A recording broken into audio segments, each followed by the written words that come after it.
YouTube! How you guys doing today? It's Mike, Pratt Family Homestead. Today, we are going to be talking about fermented honey garlic. This stuff is incredible. And a while ago during our garlic harvesting and all that, I believe, I could be wrong, but I believe JM at the Nut House had mentioned something about fermented honey garlic.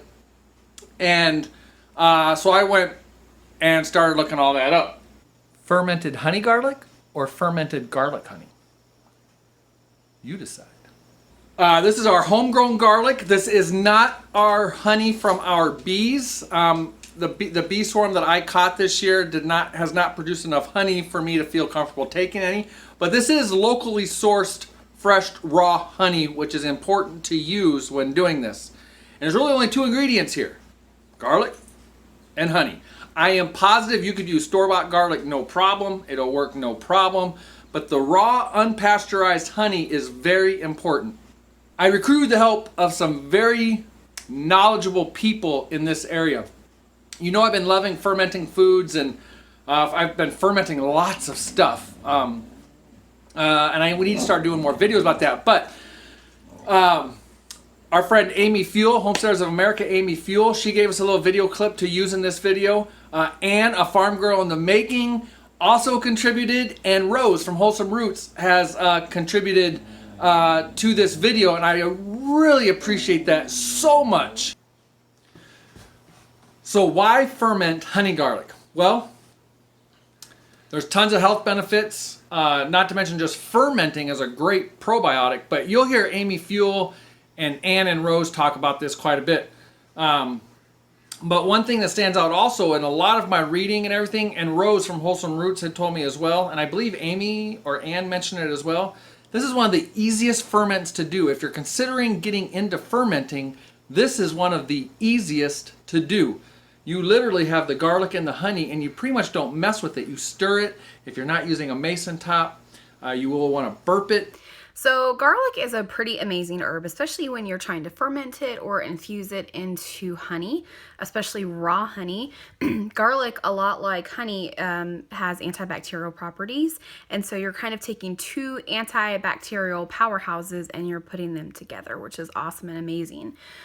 If you would like more information about herbs like garlic, you can check out my book, The Homesteaders Herbal Companion, with the foreword by Joel Salatin. You can check it out on Amazon or on my website, thefewellhomestead.com.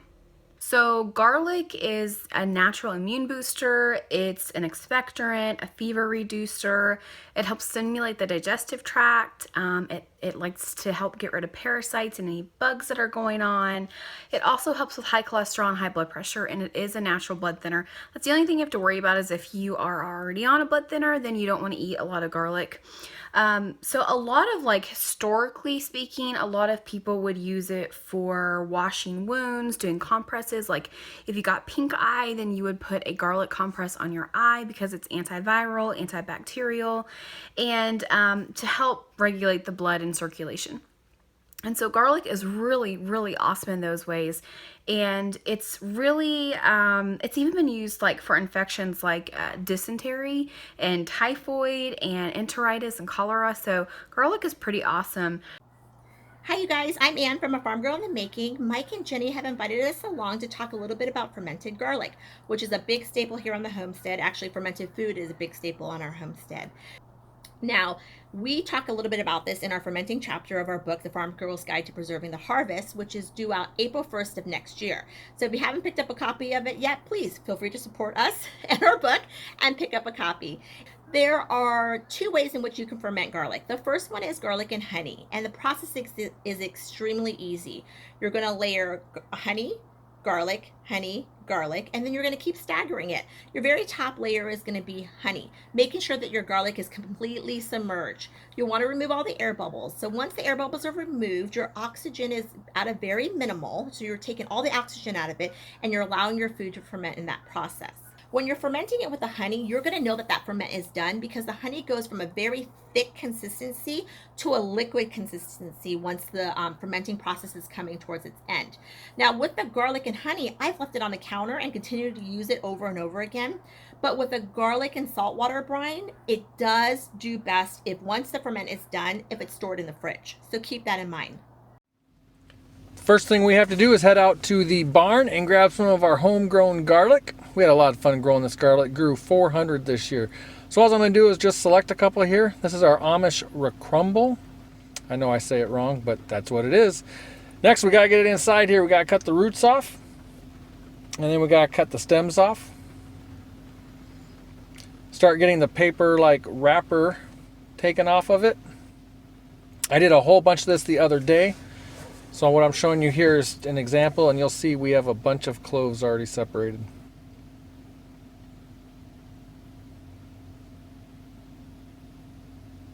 Okay, pretty cleaned up. So now we gotta start getting the individual cloves off, which really isn't all that bad. And I'm also gonna separate some for saving seed for planting. And if the wrapper or the skin here breaks off, I generally won't save it for replanting, but I also will. We have before with no problem, really. But here you go. I think I found one that I'm going to save for some seed. And I'm actually going to find, out of these two bulbs, I'm going to find about 8 cloves that I'm going to save for seed. Usually you save the bigger ones out of the bunch, and that helps you grow bigger ones next year. Here's all the saved ones that I have. About 108 total from yesterday and today. And those will be going in the ground, and we still have a lot more garlic to process and get all the seed separated from what we're actually going to use for cooking and powder and everything else. So here you go. Now we got to start getting the skin off all these. Not a fun project, but it's got to be done. So we're going to do it. And we'll cut the ends off here and then do a little smash. Some of these I smash a lot more than others. No big deal. As far as the ferment goes, I really don't think it makes a difference. And then there are some pieces that you may see me discard here. Some cloves that are, they might have some brownish on them, or they might be just discolored a little. I don't think it'll hurt the ferment at all, but I just like to be picky about it. Those with some discoloration, they're perfectly fine for cooking and everything else, including the fermenting. And then Jenny joined me. Whew, thank goodness, because this is as a one-person project, this is a lot of garlic to go through here. So we're just going to work together, getting the skin off. I was doing a lot of just cutting the ends off and smashing, and Jenny, for the most part, was able to just keep up getting the skin off. We have a little bowl of water at the top of the screen there. When you're working with a lot of garlic, your fingers will get very sticky and it'll get annoying. All the skin and paper and everything will start sticking to you. So we'll just dip our fingers in the bowl of water while we're working, and keeps everything from being sticky. I'll even wipe down the knife every once in a while. So here we are, we're finishing this up right now. We're finishing getting these all peeled, and we're just filling up the jar. So here you go. That's about half. That's what we're going to go with, and now we're going to move on to putting some honey in this. All right, so with almost all my ferments, I use mason tops. This prevents me from having to burp it. A lot of your reading for this will tell you you could just put a lid on it and burp it every once in a while. I will forget. My jar will blow up. I know that's how it'll go. So I use the mason tops. I can't really put a weight on this. I mean, you could if you wanted to, but just stir it up every day or so. Or, well, at least once a day. You probably want to stir it up. Make sure all the garlic is coated in honey. That's the honey we got.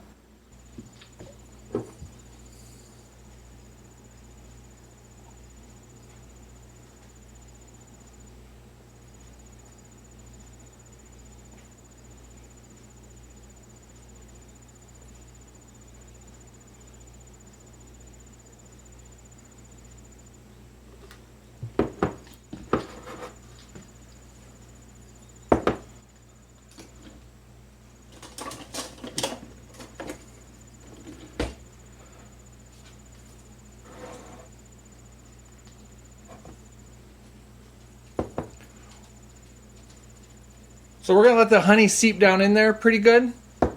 It looks like obviously I can get more in there.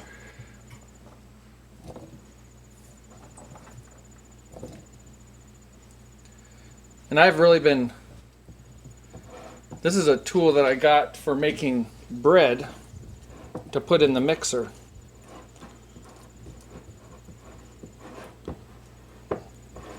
So again, I just want to make sure we get all the air out and that all the honey, all the garlic can be covered by honey. As stated, it will float, so you might have a hard time judging what will and will not be covered. But this is looking pretty good. And I've still got more honey. So I should be able to put the rest of this garlic in here.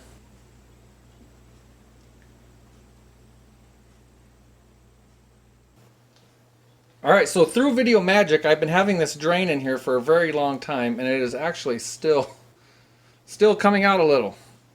But we have ended up with a lot of honey in there. So I may even add some more, but for right now, this is good. And I'm just gonna make sure all this garlic gets pushed down, gets kind of coated with honey. And then I'm simply gonna leave it until tomorrow, and I'm gonna shake it.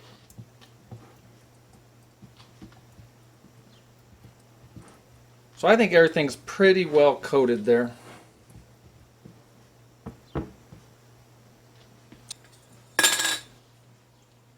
So suddenly, through video magic, you will notice that I suddenly have a wide mouth jar.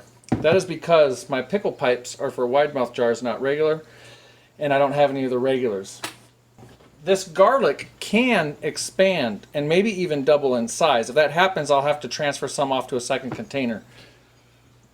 This batch did not do that for me. This is pretty much where it's been the whole time. So I'm confident this one is going to be fine. So now that we've got everything coated in garlic, coated in honey, I'm sorry, we're just going to put the lid on it, and we're going to let it sit here on the counter. Now look what happens. Look how watery that gets as this ferment goes on. So over the next day or two, we will pop this lid for you. And you will see tons of bubbles in there, and maybe even by tomorrow, you will see tons of bubbles in there, and that's the fermenting happening. And that is why I love using these, because it lets the gases and air escape out, but does not allow it to get back in. So let's check back in on this and tomorrow and see. As you can see right now, there is no swirling this around. In a matter of a couple days, we will be able to swirl it. Rose also states that it'll not only boost your immune system, but it'll satisfy your taste buds. What can you do with this stuff? Oh my gosh, what can you not do with this stuff? Both ways of the fermenting process you can use to make dressing, a beautiful vinaigrette dressing. You can use to add to food to flavor it, such as on top of a beautiful salad or nice bread or even meat. You can use the garlic cloves or the actual brine itself, either the honey brine or the saltwater brine. On top of that, you can make a beautiful dip with olive oil with it. You can go ahead and dice up that garlic and add it to just about anything you want. Now, the trick in being able to maintain the live culture's natural probiotics for it is to just make sure whatever it's touching stays at room temperature.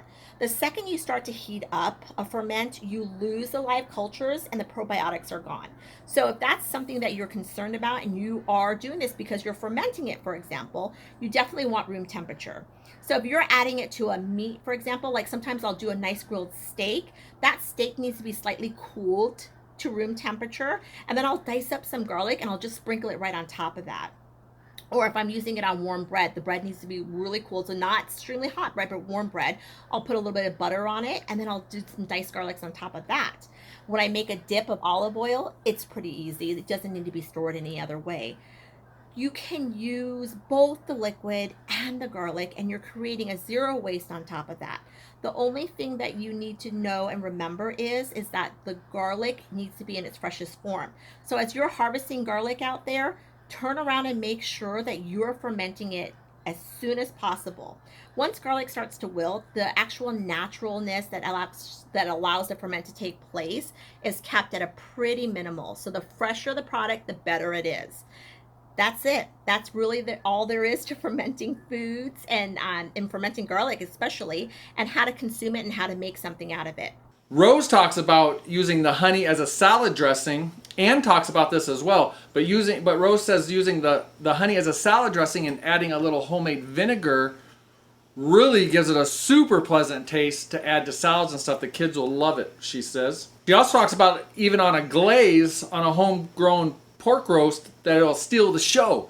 And talks a little bit about being careful if you're looking for the medicinal, the probiotic purposes, or at least the probiotic purposes. You really got to be careful not to heat this up too much. So if you were going to add it to a warm piece of meat, you'd really want it to cool off a little bit so that this doesn't touch really hot meat and kill the probiotic benefits of it. The dosage, I'm actually looking at my book right now because it's got all the information in there. So your dosage is 4 grams of fresh garlic every day. So you don't really want to exceed that. Typically, like a clove is typically a gram. So you don't really want to exceed that in a day, or else it might make you feel a little nasty.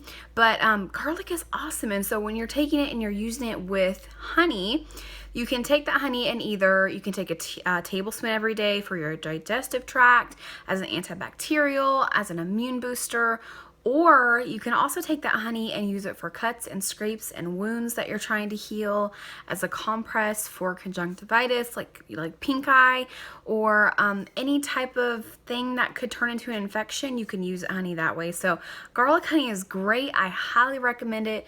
It's something that everyone should keep on hand. It's so versatile in use, and I think it's great that you are making it on your homestead.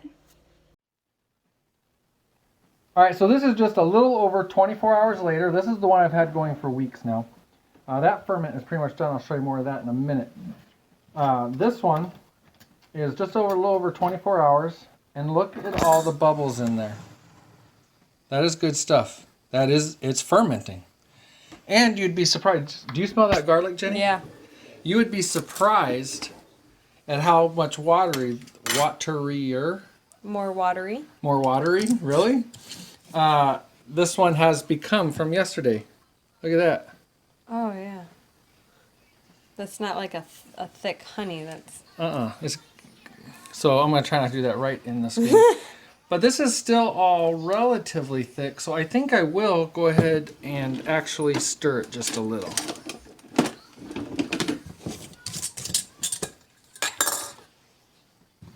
Again, trying to make sure everything stays coated. Man, that smell like hits you when you open it, Yes. but it smells really good. It smells amazing. Now this one is, at this point, it's going to have a very strong garlic flavor. That has a very strong garlic flavor. I mean, that is really good though. I mean, wow, that is really good. But look, you can tell just by stirring also how much from yesterday, the thicker honey, how much thinner it has become. And it feels like there might be some thicker honey still on the bottom. That's kind of what it looked like when you were shaking it up Yeah. a bit too. So we're just going to get it all mixed up. We want to make sure all this is coated. This is going to end the video, guys. But what we're going to do is take a look at... Let me see, so I don't get things confused. Let's get the lid back on this. This is going to sit longer. Let's take a look at the one that's been going for weeks. And this ferment's done. There's no more bubbles going. There's nothing. And like Ann said, Farm Girl in the Making, Ann Scott said, she just leaves it out on the counter. And that's what I'm all for. We'll put this away somewhere. This isn't going to ferment anymore, or if it does, it very little. So I am going to go ahead and cap this and not have the mason top on it any longer. But I am going to monitor it for a couple days to make sure it's not building up lots of pressure, that it is still fermenting. But let's go ahead and taste this one. That is good. That is really good. Do you want to taste some, Jenny? Sure. There's a little piece of, there we go, I got it off. There's a little piece of garlic clove on there I was trying to avoid giving you. And All right. So now let's go ahead and try a garlic clove. This has only been 3 weeks to a month, maybe. Mm-hmm. So this garlic might still actually be pretty strong, the garlic itself. But let's see.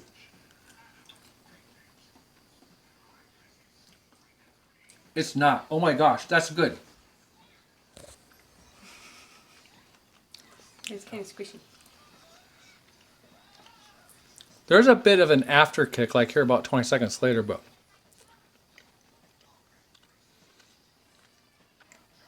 it's not in your face garlic. And so people, Jenny, what they do is they'll pop one of those every day or so and help fight off the cooties.